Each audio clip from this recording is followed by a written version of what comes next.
It's about getting into schools and talking to young people because, you know, I know that people can change. And it's about talking to people and getting them to understand and perhaps step back from violence and prejudice and whatever. And we just need to work together and keep on the good fight there. Absolutely. Hey there, guys. We are ecstatically happy to announce that we are associated with the Sophie Lancaster Foundation. The times are changing, and with the unfortunate death of Sophie, those changes have made a massive impact for the future. If Sophie was with us still today, I can guarantee what you are doing will still be reaching so many lives of young teenagers, young adults, and those who wish to be as different as possible. So thank you very much. To find out more about this incredible foundation and all the work they do, and more importantly, how you can help, head on over to www.sophielancasterfoundation.com. Hi, this is Doug Williams, the ambassador of British Wrestling, and you're listening to the Chronicles of Podcast with Tom and Jamie.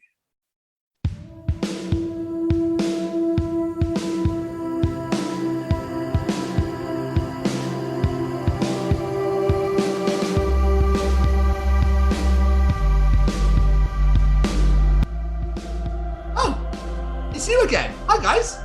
It's the Chronicles of Podcast. And these, I believe, correct me if I'm wrong, Jamie, are the Chronicles of Doug Williams. That is absolutely bloody correct, sir. Oh, lovely. I'm well excited for this. Welcome back, guys. Jamie, shall we? Oh, go on then. Hit it.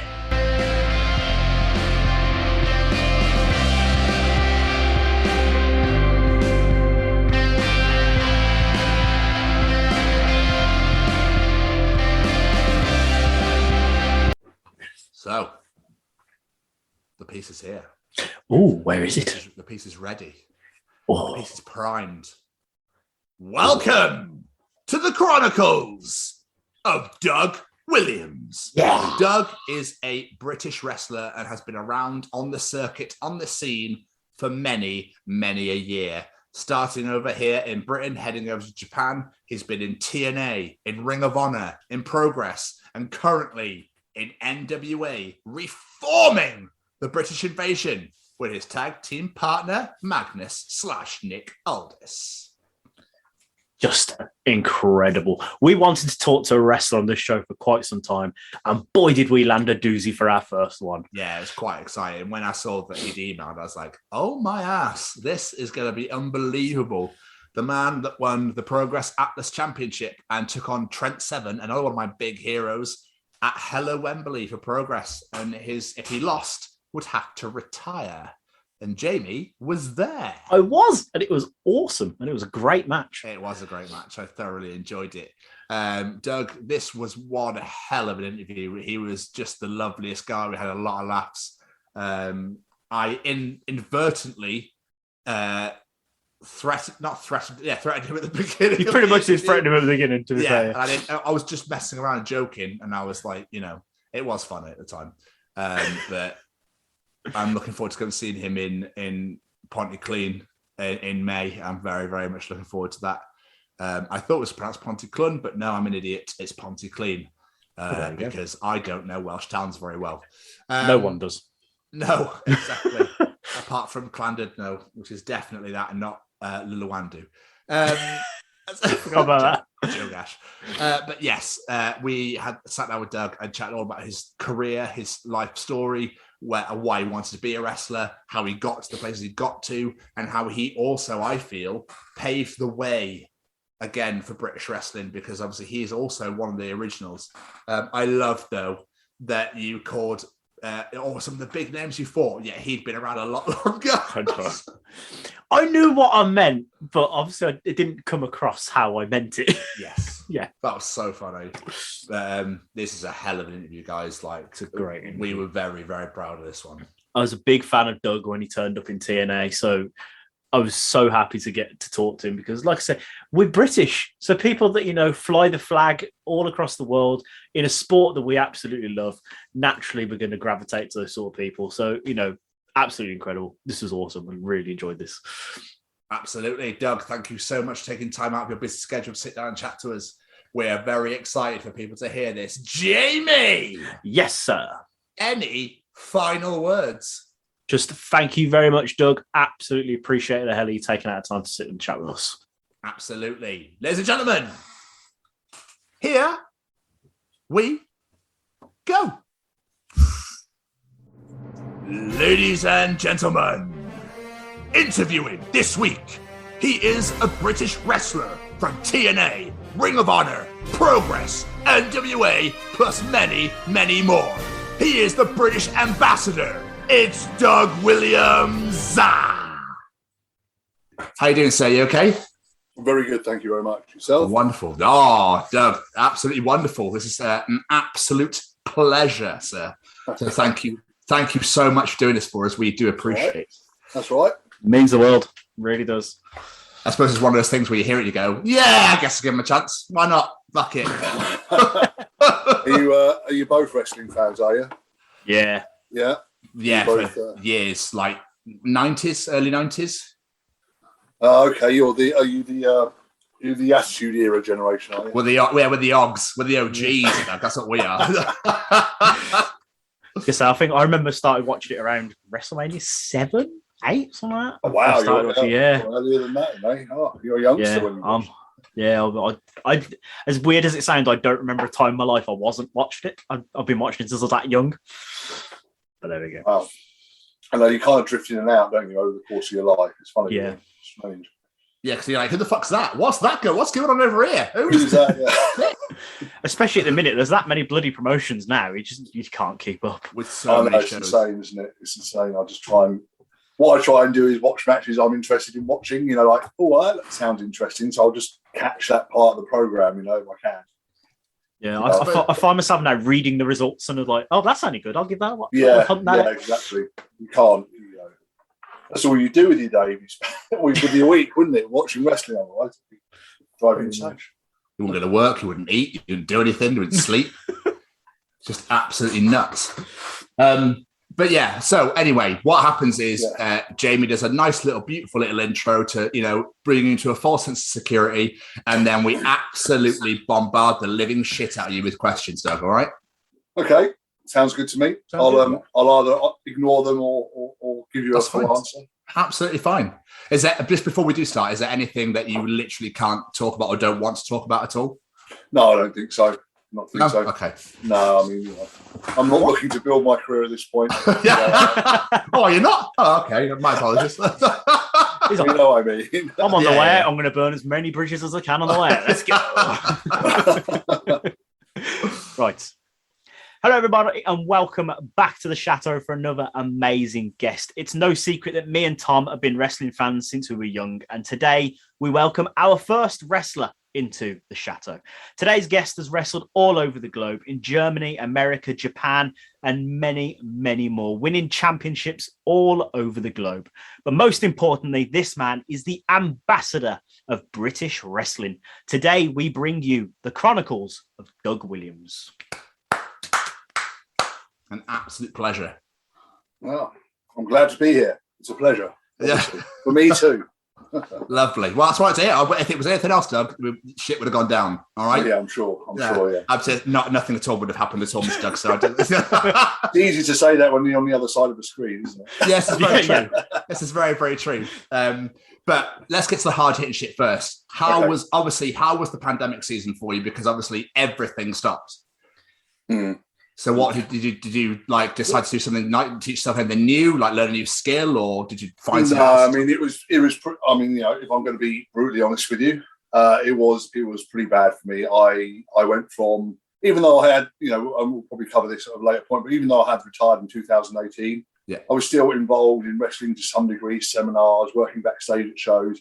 So I was still doing little bits of traveling, obviously I still went to the gym, worked out, kept in shape. And almost in an instant, all that was taken away from me, and I was at home 24/7. And any motivation I had to kind of keep myself in shape, keep myself physically and mentally fit, kind of went out the window. So I spent lots of days just lying on the couch watching TV and trying to get through the days as best you can. So it was, it wasn't the greatest time for me, unfortunately. But I pulled through it now, and things are much better, obviously. But I think when you look at it, I think the mental health costs of the pandemic at the end of the day is going to be far worse than any physical side of it that was caused by the virus directly. And so I came through it. I'm in a better place now than I was during the very height of it, which was probably the November lockdown of 2020. But I know a lot of people that haven't fully recovered from a mental point of view, from they've lost their whole livelihoods, they've lost family and friends through it, and they're still struggling. It's been brutal. So, as bad as it was for me, I can still say I was one of the lucky ones, I think. Yeah, that's good. I mean, I'm sorry that you obviously went through your struggles and whatnot. That's it's weird because obviously in the summer everyone was like, "Oh, this will be fine," blah blah blah, because it's lovely outside. People go out and do whatever they want, within reason, obviously. But then when that November one hit, when the winter one hit, I think that hit a little bit harder, and I don't think anyone really realised. We were a bit like, "Oh, okay, well, we can't really do anything." Obviously, a lot of people have lost loved ones and friends and stuff, but it's just been horrific, absolutely horrific. Yeah. So, but I'm glad that you're okay, obviously, and come through the rest of the tide, and everything's starting to open a bit more now. We're starting to do this, that, and the other. So, yeah, and I don't want to start your podcast on a downer. Yeah. The one positive I come out of it was that I made the decision that you've got to enjoy do the things you want to do when you can. So that was a decision. Ultimately, that gave me my decision to come back into wrestling and just continue for as long as I can whilst I enjoy doing it. Yeah. The primary reasons why I retired were like my injuries and spending more time with the family. I managed to, the injuries have passed, I'd had surgery and they were fine. So that kind of inspired me to come back, really. It was just a pandemic. And the realisation that you shouldn't cut short the things in life that you really enjoy doing at the end of the day. And if I can help other people as well, and other young wrestlers and help their careers, and so be it. Fair play. Yeah. There's a bit of positivity there. Yeah, I love it. It's nice. You got to bring them down. You got to take them down to bring them back up. That's very true. That's very true. But take us all the way back, sir. When you're young Master Williams, you could say, what was the plan for your career growing up? Was it always sports, or was it just something that just sort of happened? No, to be honest with you, I mean, I kind of followed my dad into construction management. My dad was he worked for a construction company as a plant buyer, which is a person that purchases big heavy pieces of equipment for construction industry. And I kind of I followed that kind of route into getting into that. So I mean, that's what I'm qualified to do, and that's what my first job was, just to be going to construction and work on the commercial side, really. So I was a quantity surveyor, commercial manager, that sort of thing. I was okay at sports. I was good at athletics. Generally terrible at team sports, but individual pursuit I was decent. I started doing judo when I was 11, and I was pretty good at judo. So I just kind of carried that on. But I think the motivation for getting into wrestling was obviously my fandom of it then, and that inspired me to try and up the ratio or increase the amount of judo I was doing and get to a certain level that I could become a wrestler. And like I say, I wasn't particularly athletically gifted, but I seemed to be good at kind of individual sports, especially combat sports, really. Do you know what it says about me? Just love kicking ass for a living. That's what maybe. I want to beat the living shit out of someone and get paid for it, all right? Sounds good to me.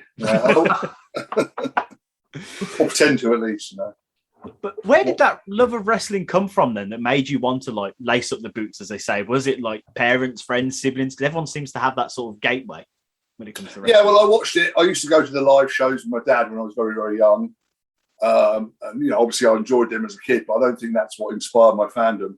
What it was is my family. My parents split up when I was young, and my mum remarried a guy who was an electronics engineer, and he worked for a German company. So we moved to Germany when I was 13, and then a couple of years into living in Germany, we got Sky satellite so that we could watch English programming whilst we were living there. And obviously, then I saw the very first early WWE, sort of WrestleMania 3, 1987. We're talking, so I was like 15 years old, and that's where I really became a fan of wrestling. From watching that, I thought it was fantastic. You know, just the over the top characters and the physicality of it. And I, having done judo for so long at that point, well, 4 or 5 years of judo at that point, I appreciated what the guys did, what they went through. You know, from a physical point of view, a lot of other people kind of dismiss because they just think it's whatever, fake or whatever. But I understood, and I could appreciate what they did from an athletic point of view as well. And while at that age, you have no, you know, notion of thinking, oh yes, I can do what they're doing at that level. You at least think, well, maybe I can give it a go. You know, maybe at a more grassroots level. So yeah, that's where my fandom came from, and I was absolutely obsessed. And I came back to England when I was 16 to do my GCSEs and live with my grandparents. And there was this small independent news agents near the college I went to, and they sold all the wrestling magazines you could possibly think of from America. So I was buying like 10, 15 magazines a month, like stacked high in my bedroom, all these wrestling magazines. So I knew all about it. I knew all about everything, NWA, World Class, all these other American promotions. I'd never seen any of them. I'd only ever seen WWF. But it was like opened up a whole new world for me. And of course, obviously, I started watching more British wrestling then as well, and really getting into a lot of those guys as well. And because of British wrestling, you know, those guys are much more of my size, you know, a lot more real in terms of being people. That was more of a goal that I kind of aspired to. It's like, if I can get on the British wrestling circuit, at least I'll fulfill that desire to be a wrestler to some degree. So, you know, I had kind of realistic expectations when I was 17, 18, I think.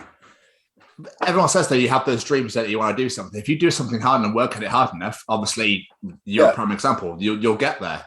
I think this day and age, it's probably not easier necessarily, but there's more avenues to get into it, whether it be for Britain, for America, for Japan, etc., Mexico, whatever. Whereas I think back in like the late 80s, the early 90s and stuff, there wasn't much around. I mean, obviously the internet didn't exist, so nobody could go and like, oh, I can just go down here to this. There's a wrestling school down here, or there's a wrestling school down there.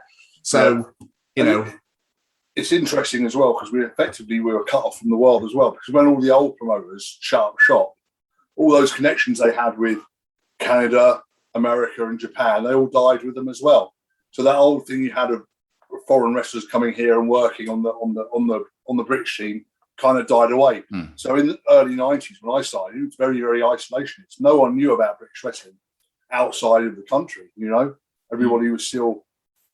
So the thought or even the chance to get out and go abroad was just not even on your mind there. I mean, you know, it helped that within this country there's a lot to do. There's a lot of shows anyway. So you're always very busy. But having that aspiration to go elsewhere, that was a very tricky thing to try and work out. How am I going to do that? Because by that time, when I just started wrestling, I was 21, 22. My main goals were go to Germany and get to Japan because I thought they were more the styles that I would be, you know, suited for. But just trying to work out how to do that was you know, tricky to say the least. Yeah. You know, back then. Nowadays, you know, there's definitive routes you can take, definitive ways you can get to various places, and providing you've got the talent and you're athletic enough and the skills, the chances are you're going to make it to those places. When I didn't matter back when how good you were back when I started. It's just, you know, trying to find those connections and trying to break out in the country. Like we're just saying then, you know, I don't think some people realise the British wrestling scene, how it is now compared to how it was then, couldn't be any polar opposite if it tried. Every other city or town has a promotion nowadays. But how did you go about finding a school to train though? Was it in this stack of magazines you were buying? Well, since I've been at school, like 17, 18 and done my A-levels, I've been trying to find like a gym or somewhere to go to learn wrestling. And obviously in London, the main promotion was Dale Martin's of the old joint promotions regime. they used to have a gym in Brixton. But obviously, when Dale Martin's shut up shop, they shut that gym. So it was like, where do we go? And it so happened that I was reading, there was a magazine in England called Superstars of Wrestling, an English magazine. And they had an article about a gym that just opened in Kent, which was Hammerlock. So I saw the article, and I made the phone call to Andre, who was the owner of that gym, and I took it from there. So, that was in Kent. Where were you living at the time? Was it Manchester? No, I lived in Camberley. Sorry, you're in Camden, my hometown. Yeah. So it's like a 2.5 hour drive there. But they run Friday nights, a whole day, Saturday and Sunday. So I drive down after work on a Friday night, and then I just stay the whole weekend and go home on Sunday.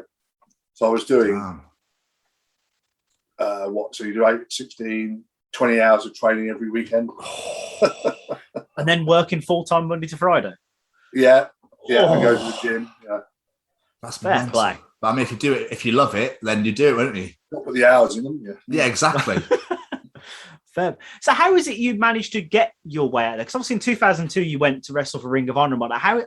How is it you got your name out there in order to get those opportunities? Well, I mean, there's a couple of ways, but I mean, or a couple of reasons why it happened. But the main thing I think was it was networking. At that time, Americans had just started coming. Independent wrestlers from America were just starting to come over here because they understood. A few of the clever ones, kind of understood that this country had so much wrestling. You could do 5, 6, 7 shows a week, and really learn your craft. So I became friends with a couple of the guys that came over from America, and then they went back and they told their home promotions about this English guy who was pretty good, and they should book him. And one of those was out in California. Became friends with a couple of guys, Chris Daniels and Mike Modis, and they worked for a California promotion called All Pro Wrestling. And then they run this tournament, King of the Indies tournament in 2001, and they put me forward for that. So it's kind of networking, really, a bit of luck, and someone seeing my talent and recognising it and taking it abroad and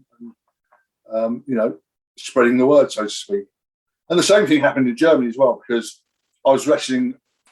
Tony Sinclair was the main promoter in Germany at that point.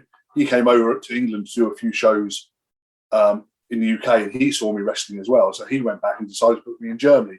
So it's very much a case of word of mouth, networking, and just building up relationships with people.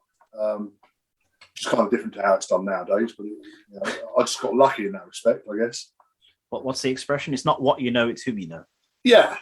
But obviously there's still like 100, 150 wrestlers in the country at the time. So obviously I put the work in. I studied I studied the business and the art of wrestling to that point. So obviously they saw something in me that they didn't see in other people. So I like to think it was just my hard work as well that helped in that. Absolutely. Yeah. So when you're training and whatnot, and you're in the gym and everything else, because obviously everyone's got like a move set. How do you decide what you want to put in that? How do you go, this would be a good finishing move, actually. I think I'm going to use this.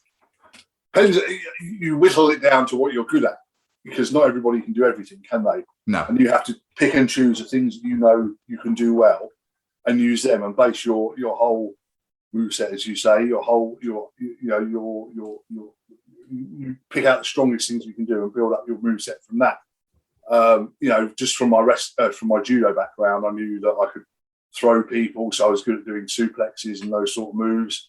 And I built my whole kind of moveset around using knees, so knee drops, knee strikes in the corner, that sort of thing as well. Yeah. And it just went from there, really. And it has evolved over time. Like stuff I did at the very start is not anything like I do now. And some of that is just through choice, and some of that is because of injuries and the necessity to change things up, because I can't do what I used to be able to do. But yeah, I'd say get in the gym, practice everything, find out what you're good at, and stick to doing that. Ultimately. So there's no shooting star presses or anything like that, Didn't No. Well, I used to do like an acai moonsault, but I don't know why I stopped doing that. But I used to do that every so often. Yeah. I remember when Tom did wrestling training for a little while. I remember you messaging me saying you did a suicide dive or something. You're just like, yeah, that didn't end well. That was not a good. It was idea. it was more like because I did it for like a month, but then work commitments I couldn't carry on. This is back in 2016, and it was all very mishmash. So it's just like you're going to take a clothesline. Now I should jump over the ropes. Now I should jump off the ropes. You're like, wow, what's going on? Like I've only been here a week. Like, can we just like calm down a little bit, please? Yeah. So yeah, that was it was good fun though. I wish I could have committed to it, but don't have your dedication, Doug. You see, that's it. Not as 20 hours a week, every week for 6 months. It's just nuts. But fair play to you, sir. Fair play to you. I bow. So obviously, I said then 2002 you went to wrestle for Ring of Honor, and the factoid I found out saying that you wrestled Bryan Danielson in your first match for Ring of Honor, and second match, but yeah, second match. Damn you, Wikipedia! But obviously, you wrestled so many huge names in Ring of Honor, but Ring of Honor's gone on hiatus at the minute. That's just happened. But is there any particular like standout moments or matches you had in your time in Ring of Honor? Because yeah, I mean, you said they were big names, but they weren't big names when I wrestled them. We were all kind of the same level back then, weren't we? OJ. Follow that, No, I was going to say though that you wrestled these people when they're at the starts of their careers. Yeah, absolutely. And a lot of people forget that I was actually almost 10 years in at that point as well. So I was like 10 years older than a lot of these guys, which is everyone says, well, which I find quite strange looking back on it. But I mean, yeah, obviously. The standout moments for me were, in that first year, we did the 60-minute four-way championship match, which was me, Chris Daniels, Loki, and Spanky, Brian Kendrick, which was kind of a standout moment. I wrestled Chris Daniels for the FWA title in March 2003 as well. That's a good match. That's a standout moment for me. And then, a little bit later, or the following year, they obviously brought the Pure title in, and I held that for a period of time. And the unfortunate, it's not unfortunate for them, maybe not for me so much, is because I got into Japan in 2003 as well. And obviously I was booked over there a lot. Ring of Honor weren't able to use me as much as they could. So obviously I had a very short run with them, and it kind of dropped away. But that's just as a result of going somewhere, I'd say more important, but somewhere where I was earning more money and getting bigger exposure than I was with them at that time. So that was a real shame, but I enjoyed the time I had to spend with them. Definitely. And the exposure that Ring of Honor gave me is unparalleled. I wouldn't have got that anywhere else, for sure. That's the thing you hear a lot about Ring of Honor is it's like the best gateway promotion where you can learn your craft and get eyes on you. And it seems to be the case. But like I say, just listening to some of those people that you wrestled back then in the start of their career and where they are today. But absolutely, it was a stepping stone promotion for nearly everybody, wasn't it? So. But what annoys me is obviously, like you said, you were there 10 years. You've been doing it for 10 years, and yet, but then they still call you like the rookie or whatever. They still, when you first join, I've never understood that. It's like someone goes to the person, they go, "Oh, look at this rookie." It's like, well, hang on a second, they've got like 20, 25 years. What are you on about?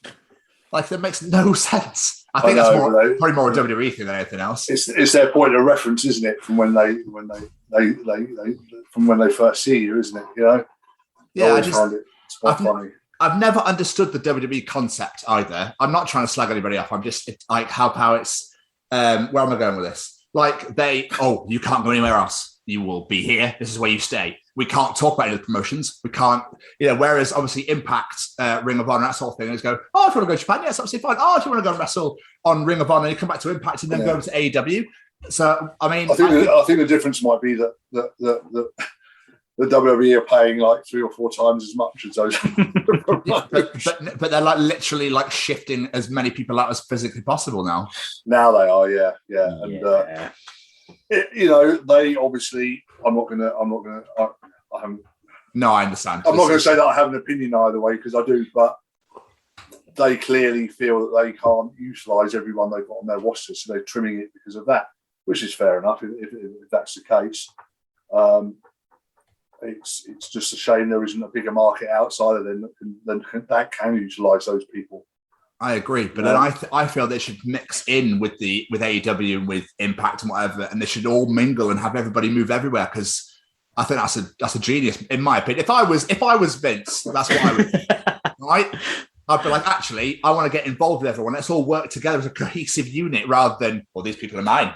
I'm touching these people. I understand what you're saying. Yeah, it's a shame that way. You're working back to the old almost territorial. I was going to say it's the territory days, isn't it? Yeah, worked quite well. Yeah, he sought to destroy that. So I destroyed it. I would not put it back together. Yeah, exactly. But you said about going to Japan. Was getting over to Japan? Obviously, that must have been a dream come true for you.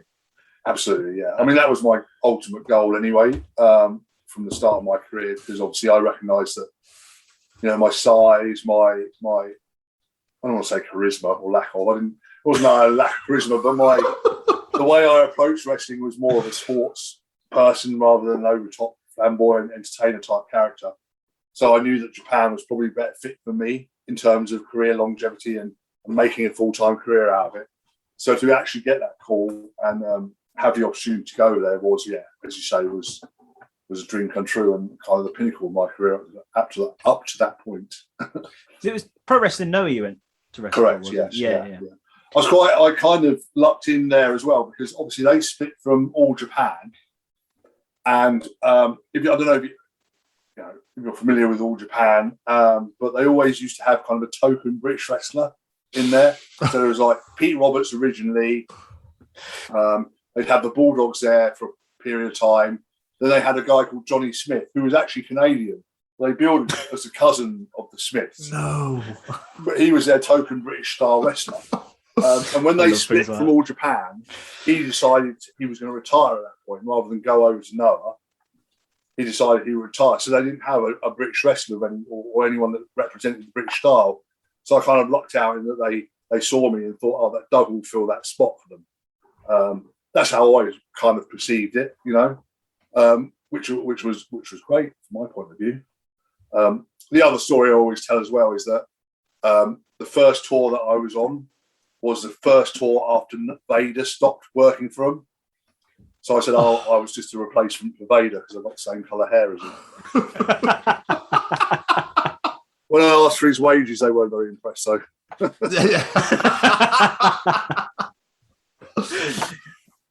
just got this image of you walking in. They go, "It's time! It's dog time!" Yeah.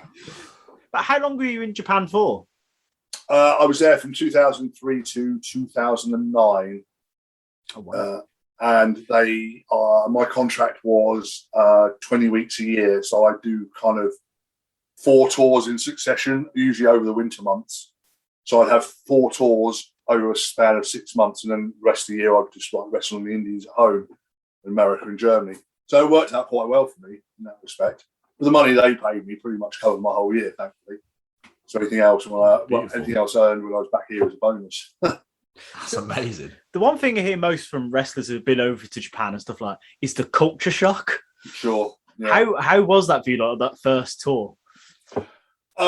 Yeah, I mean, you don't know what to expect, and it is a culture shock. I'll tell you what, if you go somewhere like Germany or Italy or France, you might not speak the language, but if you read some words, you have a fair understanding.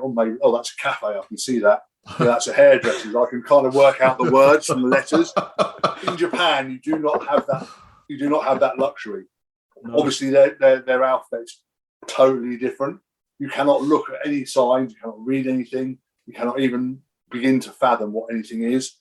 So you just feel totally helpless. You feel like you might as well be stuck on a desert island. And the other thing is that the majority of their country don't speak any English.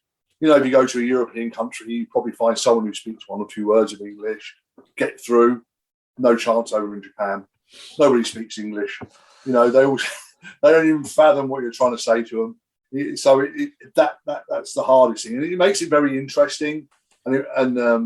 It's just you get your head around it, and you figure out how you're going to work your way through it and find places to go and how you communicate with these people, then it becomes a lot easier.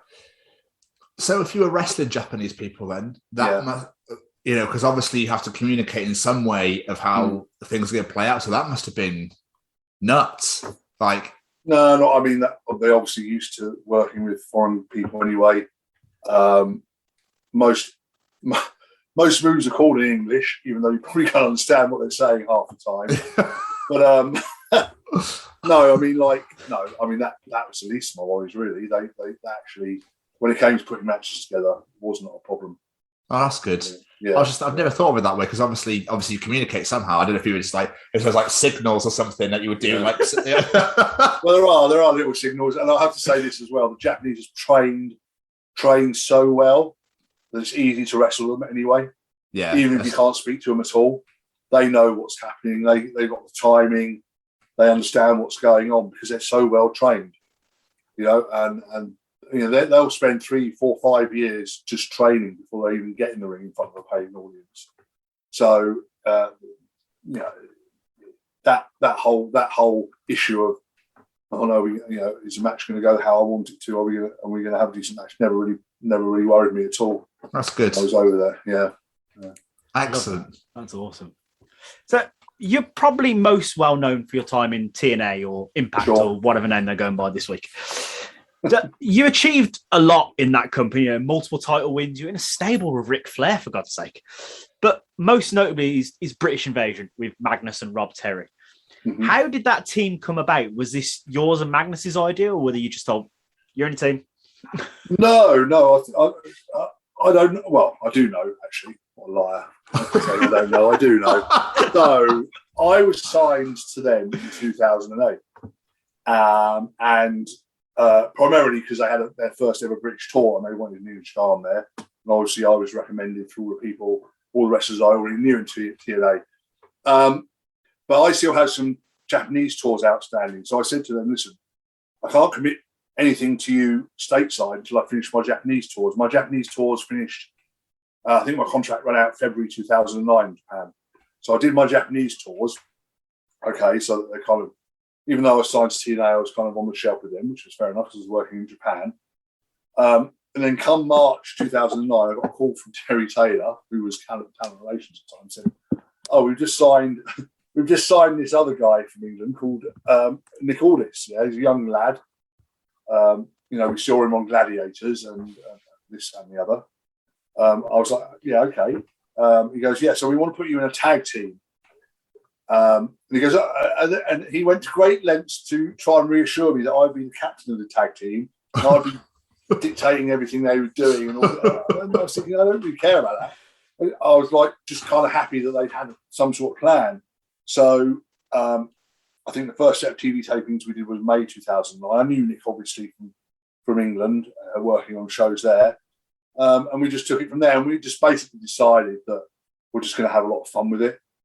Just be really over the top and ridiculously British and just, I mean, I can't say we loved the name, but it did grow on us. And they wanted us to wear this Union Jack outfits, which kind of totally alien to both of us. So we just decided, right, we're just going to have a lot of fun with it and just camp it up and what have you. So yeah, it was just kind of spun on me like that, really. So what did they tell you to wear the British flags, or did you decide? Yeah, they made all that out. Of course they did. Of course they did. Yeah. Oh yeah. I mean, I'd never even considered wearing long tights before then. I was very much a trunks and boots guy, wasn't I? And absolutely. They gave us you get a piece of paper with it drawn on. This is your outfit. So we're like, okay, we can see where this is going. So we're like, and then obviously, so they made it for us and we wore it and just decided we're going to have a lot of fun with it. And what else can you do, really? Well, exactly. And, for me, it was interesting because it was totally different side to what I had been doing. Obviously, very serious wrestler, serious in Ring of Honor, serious wrestler in Japan. Now we're just going totally the other way and just going to have a laugh with what we're doing and create as much fun as possible. So that's what we tried to do, just be hated heels, wind up the American audiences as much as we could. Beautiful. When you enter the ring, I've always wanted to know this. Obviously, wrestlers have their signature thing where, like, I don't know, Austin goes on the top rope to The Rock, puts his arm in the air. Yeah. You grab your wrist and shake your head. Is there any significance? Is there anything to do with that, or is it just? We stole it from William Regal. He used to do that in WCW. Yes, he did. And we were like, what can we do that everyone's going to understand? We're like, so me and Nick were like, we'll just go on. We just really make it over the top. And then kind of when we split, and then I obviously had my X Division X Division title run, and Nick was kind of on the sidelines then. I just carried it on and just exaggerated it to the nth degree, and it's kind of stuck with me, which is ridiculous in its own right. But I'm glad something got over at least. I loved it. Every time you guys used to come out, if I was watching it, I'd just sit there watching him and I go, start doing it with it. I loved it so much. It's so basic, but so British, and just it's beautiful. I loved it. Yeah, it's supposed to be adjusting our cufflinks, aren't we? It popped me when on I can't remember what Bond movie it is. Daniel Craig, he falls through the train and lands, and he does this. I was like, oh, there we go. So terrible. Why didn't he shake his head though? Yeah, exactly. Yeah. Bond's a fan, sorted. Yeah, the Bond writer's going, oh, that Doug Williams is lovely. We'll put that in there. Daniel, you didn't shake your head. Oh, it's too late now. We've done it. It's fine. Too many takes already. Yeah. So you mentioned about that X Division title run then, and that is a division that truly makes TNA stand out. I think sure. It's brilliant. But what thing that makes that division stand out especially is the Ultimate X match. Okay. Now you got to compete in a few of those, didn't you? Indeed, I did. Yes. They are nuts, but I've always thought they were what would look like if gladiators had a wrestling challenge. Right, okay. So how were they to compete in? Were they fun, or they were just utter hell? Oh, horrible, because you always knew you had that one big bump coming. Yes. And obviously, like a lot of the ones I did were like 4, 5, 6 different competitors. So there's always one guy that was willing to take a crazy bump. Not me, I must say. So, but I mean, a lot of it involved a lot of teasing of falling off, and you'll try to climb that blooming cable. You're wearing the gloves, aren't you, to try and do it? And it's just, how do you keep it interesting without everybody going crazy and hurting themselves? And that was always the toughest challenge in those sort of matches. But I think I did it on the whole. I enjoyed doing it. And the few that I did, I think we headlined Wembley on their first tour of Wembley. We headlined with one of those, and it's just kind of nerve wracking when you're up there on the cable and you're climbing towards the middle. That's something that always made me think of gladiators. It's just especially with the other ones chasing after them. We're just waiting for John. Right. But no, it's just you don't. Obviously, you don't relish taking those big bumps. No, I imagine not. But it was okay. It's better than a cage match. So. Didn't TNA have like a hexagonal ring as well? They had a six-sided ring. Yeah, they did. What? Why? Well, I think they thought it made them stand out from the competition. Which, to be fair, it's kind of their trademark thing, wasn't it, to have the 6-sided ring? But it's a horrible ring to bump in. No, I bet, because because that must. Yeah, it was solid as anything, and then the ropes, because there's shorter distance between the turnbuckles. Yeah, the ropes are even tighter than normal, so it's like hitting us. Yeah, and obviously as well, because the ropes are like splayed further. When you go to the top, your likelihood of slipping or falling off is much greater, because it's greater than that 90-degree angle, then, isn't it? It's, whatever it is, 360 divided by 6, a 60-degree angle. But it was awkward. But you learn. Obviously, after a few times being here, you got used to it. But it was always quite strange. Yeah, I bet that's probably why I stopped doing the Asai moonsault, because obviously there's not much give in the rope, is there? Just fall backwards. No, barely anything. And if someone takes off to hit the ropes, instead of having 4 options of where they're going to come at you from, you've got like 6 options. You're feeding up like, where are you going from? And boom, they hit you. It's just things like that. So you used to throw you, But and then as soon as you got used to it, of course, they scrapped it and went back to a 4-sided ring. Yeah. TNA style, So there we are. But obviously, I mentioned as well during your run, you were part of Fortune. Yeah, So, okay. when you were growing up reading these magazines of all different parts of the world, you must have seen Ric Flair in like every magazine. That must have been quite insane to be in a stable with Ric Flair. You know what, though? But as much as, I always read about how amazing he was and this, that, and the other, he was never one of my favourites, Flair, for whatever reason, because I always liked the big powerhouse type guys. So I was more excited when I had the chance to do a program with Scott Steiner than I did with Yes. because the Steiners were absolutely my favourites when I was growing up, even before I'd even seen them wrestle from the magazines. They looked so tremendous, and I knew they were hard asses and they kicked the hell out, beat the hell out of people. So that was tremendous. But I'm not taking anything away from Rick, of course. The opportunity to, work with him and understand how he cuts promos and how he projects himself and what he does was a great learning experience. I will say that for sure. For sure. You pulled a bit of a face when I mentioned Fortune. Were you not a fan of that? Well, it was funny because if you watch it, the original Fortune was 4 guys, and it made perfect sense. And then they had the bright idea to add me and Matt Morgan to it, which was 6 guys. And even we were fighting it, saying it doesn't make any sense. You've got 4 guys there. Don't just add another 2. And they're like, oh no, but then we're going to do this thing where you'll break off and you're going to turn babyface. And so, of course, I go with it, don't I? But that was the thing at the time. I always felt that they, as much as they were my friends and the guys that were in Fortune, they also felt the same way. They're like, we've got a stable of 4 guys in Fortune. Why are you adding these 2 other guys to it? I always felt that little bit of an outsider to it. But 6 tune. It's a 6 tune, yeah. A 6-piece, whatever. But that was always felt kind of weird to me. But whatever. That's what they paid me to do, wasn't it? So until you mentioned him, I completely blanked about Scott Steiner and TNA for some unknown reason because he was there for that long. Is he as mental as they make out he is? Absolutely. Fantastic. One of my favourite guys. Yeah, it's just... and we got on really well as well, because basically, when we wrestled, I just made him look like fantastic, and he always appreciates that. If you're in there and you're bumping him through him all over the place, making him look great. He's going to like that. And we got on great. He doesn't pull any punches, obviously, verbally. I mean, talking about people. And I toured with his brother in Japan as well, so I got to know Rick as well really well.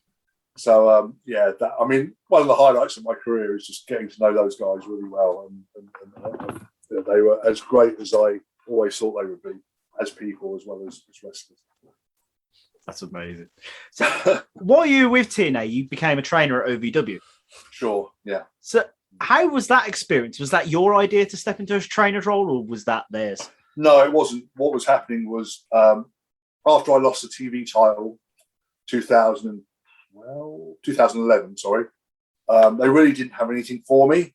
So I was like, on at them, I'm not doing anything, and do something, blah, blah, blah.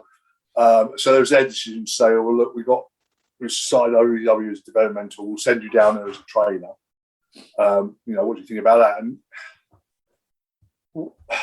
although I wasn't overly happy with it, because in my mind, my career as a wrestler wasn't done by a long stretch, I appreciated the fact that they were finding me something to do, and they were still going to pay me for the privilege of doing it. So, I went along with it. And, to be fair, I learned a whole bunch of skills that I probably wouldn't have learned otherwise, because not only involved with the training of the wrestlers on a day-to-day basis, I was agenting the matches on house shows. I was actually booking the house shows as well, like the cards for the house shows. I was also writing their television along with Al Snow, so I learned about putting together TV shows, producing the TV shows, and all that sort of thing that I probably wouldn't have learned otherwise, to be honest with you, or hadn't had experience of doing. So for that reason, it was beneficial. I couldn't say it was the happiest time in my career, but it was definitely a learning experience and something that was worthwhile doing. Sounds like one of the things you didn't want to do, but you're kind of glad you did it. Yeah, I'm glad I got the experience of doing that, even though I wasn't too happy at the position I was in at that time in respect to my career. Yeah. Because I just still thought I had a lot to give, you know, and obviously new management had moved into TNA and they saw things otherwise. So they basically kept me on until they decided they were going to shut the developmental anyway, which was like a year later or something, and they just released me from my contract. It's like, so you're writing the TV, so it's like, Doug, how are you winning the TNA title tonight? What's going on here?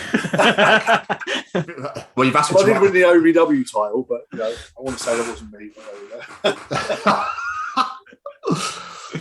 I love that idea. Doug leaves OVW and gets called back up to TNA. This is what's happening. Okay, bye. That's it. So we've mentioned so many incredible names that you've wrestled throughout your career, like Bryan Danielson, Samoa Joe, AJ Styles, Sabu I saw, and even Eddie Guerrero. Yeah. But are there any particular opponents who like stand out to you that was like, that was a good day at the office? Yeah, I've always loved wrestling Chris Daniels. We had a lot of matches in early 2000s. They're always great and they're always different as well. So I always appreciated that. I wrestled, obviously, AJ Styles. I wrestled in TNA. We had a little program going there. Fantastic. Again, you know, it's interesting because I always there's a fan's perception of what makes a good wrestler from a wrestler's point of view until you step in the ring with them and actually work with them. Yeah, you don't know if they really are good wrestlers or other people are making them look good. And in respect to Chris and AJ, definitely they're great wrestlers from a worker's point of view as well as from a fan's point of view. And the other person that I really, really wanted to find out about was Kurt Angle. And luckily I had that opportunity. I only had like a 5-minute match with him in TNA on TV. But from those 5 minutes, I knew that he was fantastic and he was the real deal. As good as they say he was. And I'm just ashamed that I wasn't given a longer match with him. I'd love to have like 20 minutes with him. It'd been fantastic. You two could have put on an incredible match. Yeah. Oh, yeah. So it's always interesting when you step in the ring with someone and say, yeah, find out how good they really are. And you find out that they are fantastic. It's always nice. It's funny that you mentioned Kurt Angle because I went to one. He did a tour. He came over to the UK and did like a little tour thing. And he was talking about TNA and he told me wrestled AJ Styles. He's like, you can tell AJ Styles one of the best, was as fantastic as he is, because I go to the back after a third match being like, well, that was brilliant. And AJ's blowing out of his ass going, yeah, that's great.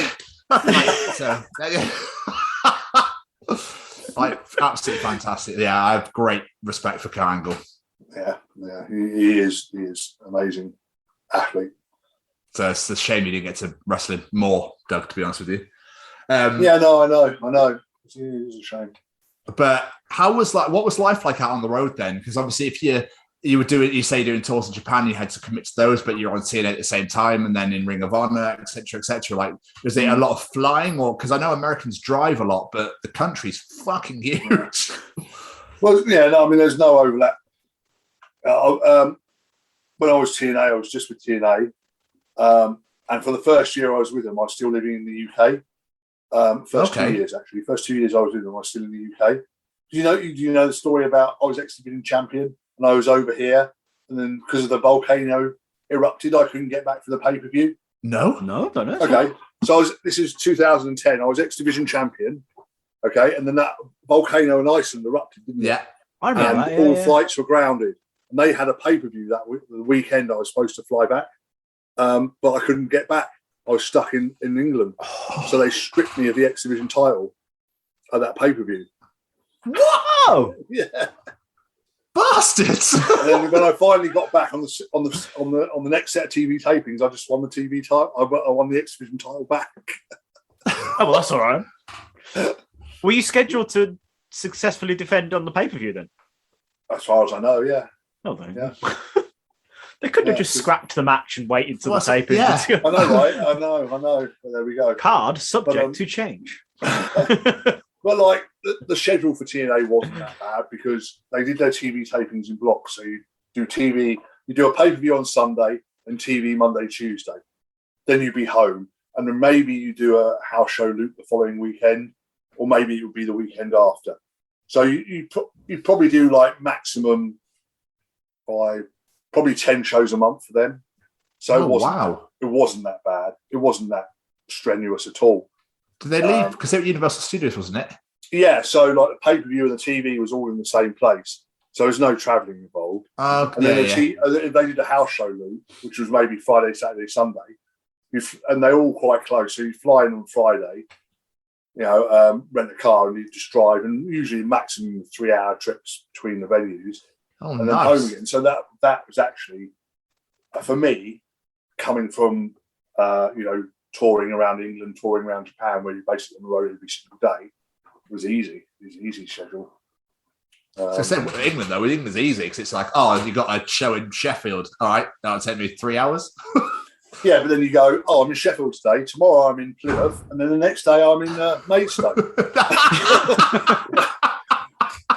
So it's not like you're moving around the map in an orderly fashion. All over the shop.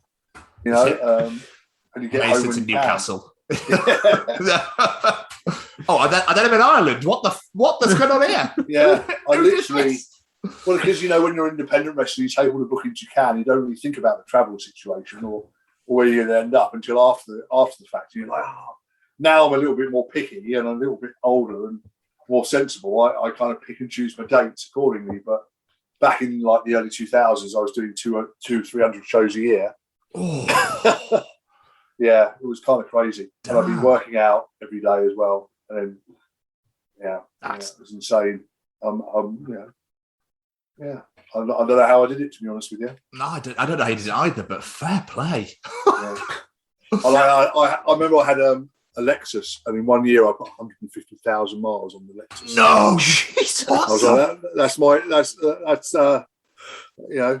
that's me being an idiot buying a nice car and just riding off in a year. So I stuck to like basics. I stuck to Mondeos and Escorts. Little green Mr. Bean Mini. What the? Yeah. I only made that mistake once. Buy a nice car once and then wrote it off in a year. That's great. That's insane. I didn't thought it was possible. It is. Unfortunately, it is. Yeah. Obviously, talking about like grueling touring systems and stuff like that is what WWE is known for. That grueling house shows. So did WWE ever appeal to you? Did you ever try and go there, or was it just never your? You know what it's always been a matter of timing. They asked me. I've had 6 times they've asked me to 6 times they've asked me to do come to their tapings in England. Twice I've been there. So the first time I got the call, 2006, I did a dart match for them against Carlito. At the time, I weighed 17 stone. They told me I was too small. So I'm 5'11" and I weigh 17 stone at the time. They told me I was too small. They were looking for guys that were over 250 pounds and over 6'2". And then the next 4 times they called me, I was always in Japan. I couldn't make the schedule. And then the very last time they contacted me was a day after I sent my TNA contract back to TNA. And they phoned me and I said, sorry guys, I've just sent my contract back. I can't work for you. And that was the last time I'd spoken to them. And that was 2009. Yeah. So I thought they might have contacted, they did like the why is the name completely escaping? They did the British Championship, the Cup thing they did a couple of years ago in Blackpool. Yeah, I don't know. What year was that? It's about 5 years ago now, something like that. Yeah. I may have, I don't say I screwed it up, but I was involved in the ITV thing, wasn't I, at that time, the World of Sport thing? Yes, of course. And they did speak to me. They did speak to me, and I said, sorry, I'm doing the World of Sport thing, and that was it. So, one thing that's always... You can't do one thing if you're doing the other. They didn't clash. That's it. It was just... Whatever happened to that World of Sport thing? I enjoyed that. I thought that was going to come back. Well, I don't know. They had too high hopes for it, I think. The problem is, like the shows, when we filmed the shows were really great. but none of the wrestling people had any involvement in the editing and the putting of the shows together after that point. I think that was a big failing from how it was presented.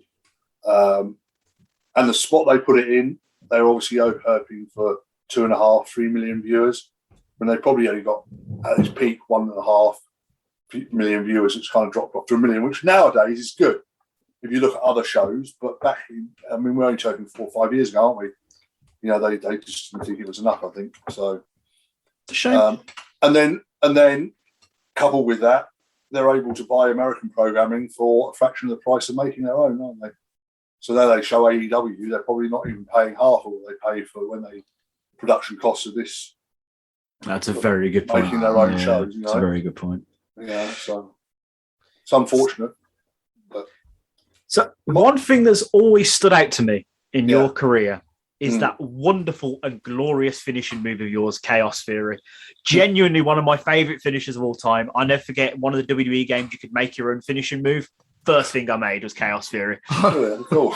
Where did that move come from? Was it something you came up with, or did you adopt it from elsewhere? No, I came up with it. It's an interesting story. So I was set to wrestle Chris Daniels, probably the first time I met him. And he asked me what my finisher was, and I said, "Oh, it's a German suplex." And he goes, "Is that it? Is that all it is?" I went, "Well," you know, I was young, whatever. I was like, "Yeah, you know." And he goes, "Well, maybe you want to add something to it to give it a little bit more pizzazz or whatever, just to make it a little bit special." So I took his advice on board, and I went back to the gym and just worked through things and this and that, and came up with a Chaos Theory ultimately. You know? And originally I was doing it off the ropes, but obviously a lot of rings are very small in England, so I made the decision to do it out of the corner instead, which kind of adds a little bit, because obviously just flattening the opponent in the corner first and rolling them up and giving them a suplex. I've got Chris Daniels to thank for that, partially. A few other guys are trainers down the gym, throwing ideas in to come up with something. That's basically it. I've seen it a couple of times, or variations of it from earlier tapes, but I've never ever seen. And the way things I've seen, like I've seen a couple of guys from Mexico and Japan do it, where they would do the roll first, stop, there'd be a count, like obviously the O'Connor roll first, count, and then they do the German afterwards. So they didn't put the moves together to make the flow that I did. I never saw anyone do it before. I've never seen anyone do it before. So I loved it so much. I remember the first time I saw it, I was like, that is a move. Yeah. Thank you. But I love moves like that. They're simple, but with flair. You know, that looks like it fucking hurts. That is what there's logic. The thing is, there's logic to it as well. There's a logical reason for the roll. You're giving yourself more momentum for the German. The idea is there's more force with the German to knock your opponent out. So that's what I say to guys: if you're going to add anything to a move, it's got to give the move something, not take away anything from it. It's got to have some logic and some meaning behind it. Absolutely. Hence the Chaos Theory was born. So, obviously, after TNA, you returned to the UK indie scene, had an amazing run all over the country. I saw you wrestle in Progress in Wembley, defending the Atlas against Trent Seven. The retirement match, okay. Yes. Yeah, I was there for that. But as you said, at the end of 2018, you decided you were retiring. Mm-hmm. So you decided to come out and retire. Was it? You said at the start, it was just the injuries and stuff like that that made you decide to hang up the boots? Yes, yeah. But what was it that made you finally? Because obviously, it can't be easy to say, I'm not going to do this anymore. Was it a certain thing that made you went, I've got to do this? It's just, or was it just a culmination of tons of stuff? What, coming back, you mean? Retiring in the first place. Oh, retiring. It was mainly my neck injury, to be honest with you. The neck, I was getting a lot of shooting pains down my arm. I wanted to spend more time with my family as well. So that was a big deciding factor. And really, I felt at that time that I pretty much done everything I could in wrestling for myself. And there was a lot. The scene as it was then was exploding in the UK. There was so much talent about, so many great guys.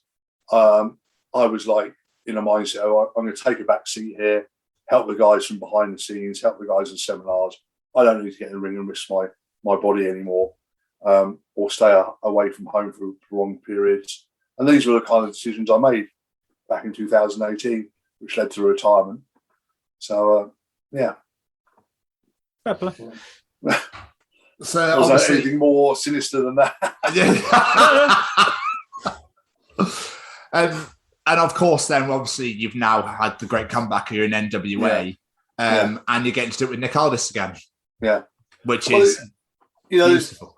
There's a little bit more to it than that, because what actually happened is in 2020, I signed a contract with Ring of Honor.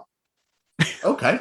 To be an agent and work a couple of shows for them, because they had they wanted to do a past versus present show, didn't they? And they were bringing the pure title back, so they were doing a pure title tournament. So I said to them, okay, I'm retired, but it's a long time since I've been in America, so I'll go over there and do these shows for them. I was going to work for them as an agent and part of the booking committee. So I signed a contract with them in February 2020. Oh. Of course, then the pandemic hit, so I ended up never going to America. So I was under contract to them for the last 2 years until the end of December. To bring up one. And you haven't actually been there once. I haven't actually been there for them at all. And then obviously they shut down in December and released everybody anyway, didn't they? So that's such a shame. But as luck would have it, NWA wanted me. They wanted to do the whole reformation of the British Invasion, so I picked that up.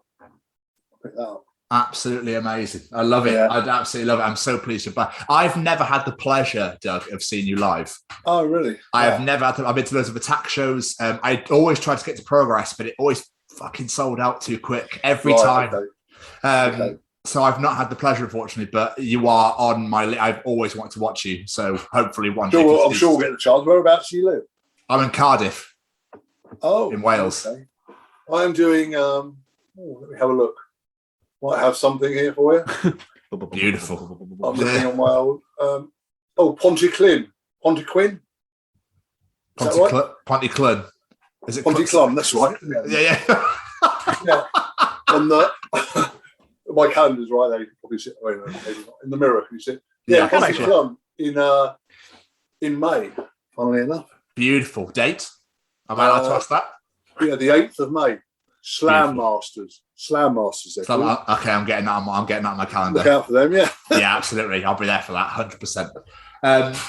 But you said you felt like you'd done everything you wanted to do, but is there anything you've always wanted to accomplish that you never have done at all? Or do you feel like you've pretty much... I mean, the only thing for me now is to maybe wrestle in certain venues that I'd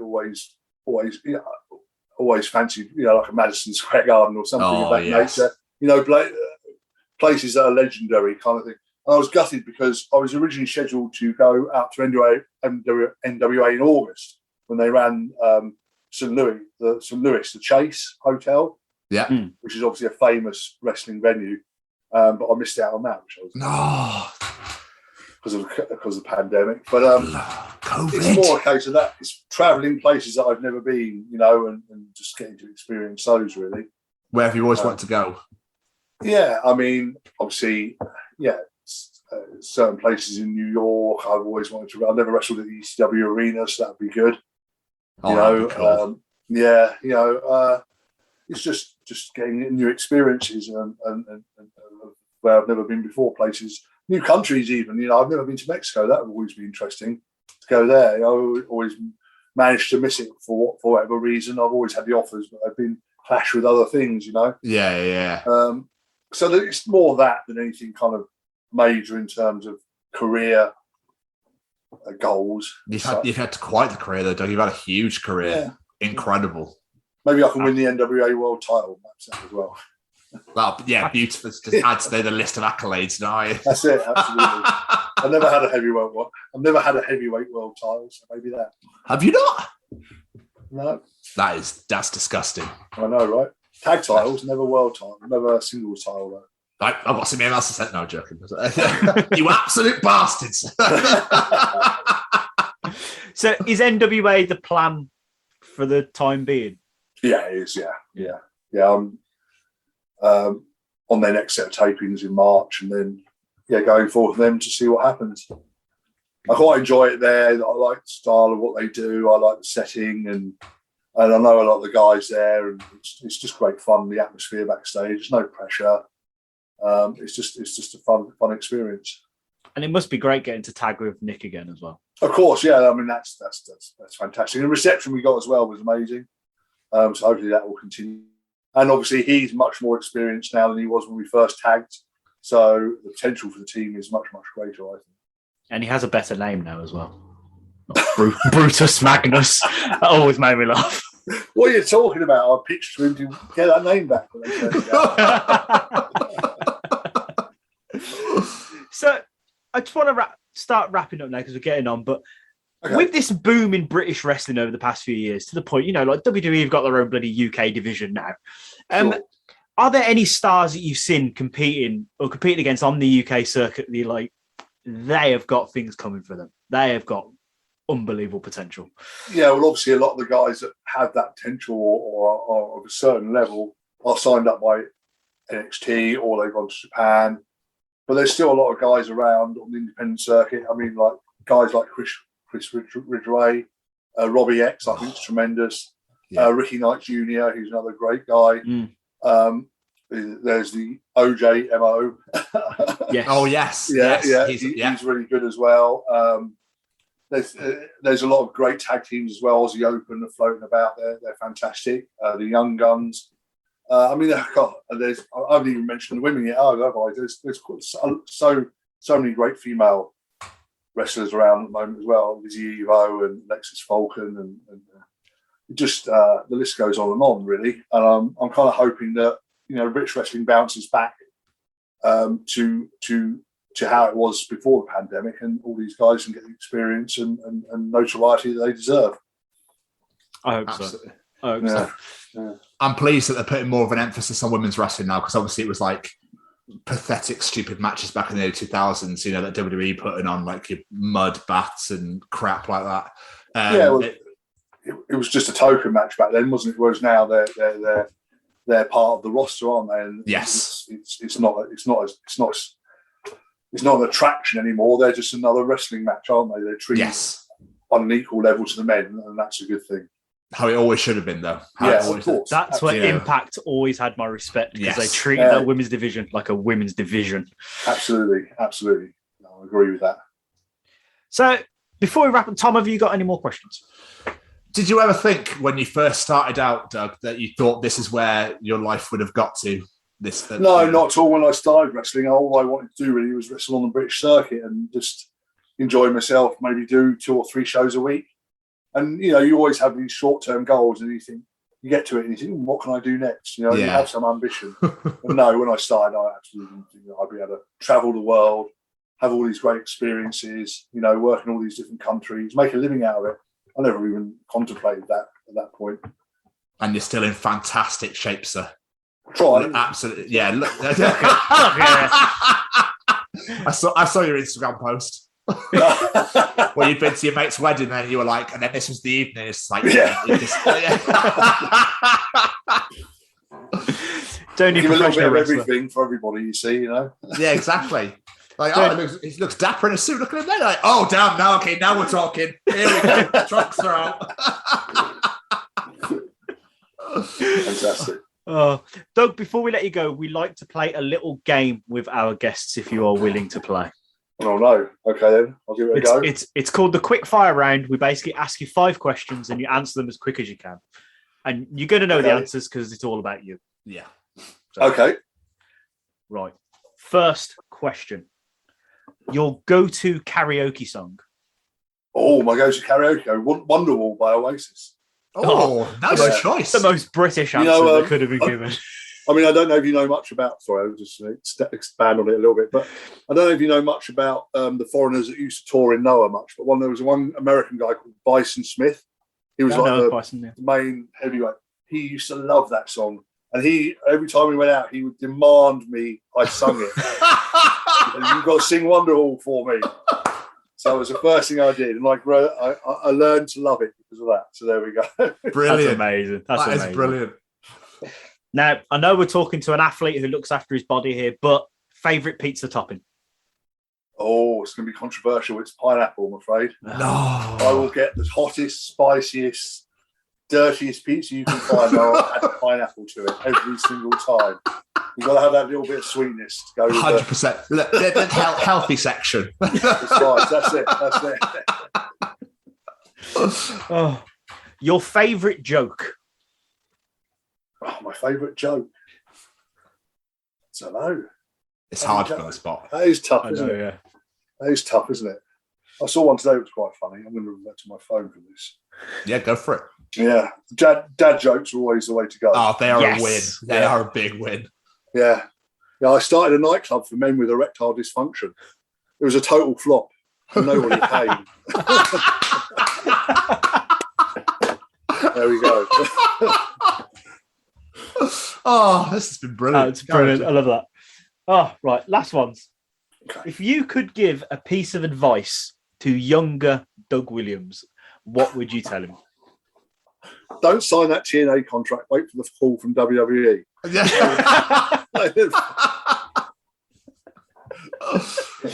Oh, and last, Literally, it would either been that or stay in Japan for a few more years. and last but not least, who would play you in the movie of your life? Oh, I'd like to think it would be Tom Hardy. Oh, He's got the same hair colouring as me, so you know. I could see that actually. Yeah, I could definitely see it. Yeah. If he bulked up like when he was Bane, I could definitely see that. Oh, thank you. Tell all my female fans that, can you? Yeah, will do. Let me just get my phone. Hang on. Considering Tom Hardy's the man of 1,000 voices, I'm sure he could do the accent as well. So sorted. Well, he's English, isn't he? Well, yeah. I don't really know. Yeah, he is. Isn't it? He does. His voice changes every time I see him on TV. I've no idea where he's from. Oh, right. Good accent, isn't he? Oh, yeah. Doug, this has been so much fun. Thank you so much for doing this. No problem, guys. I enjoy myself. It's good.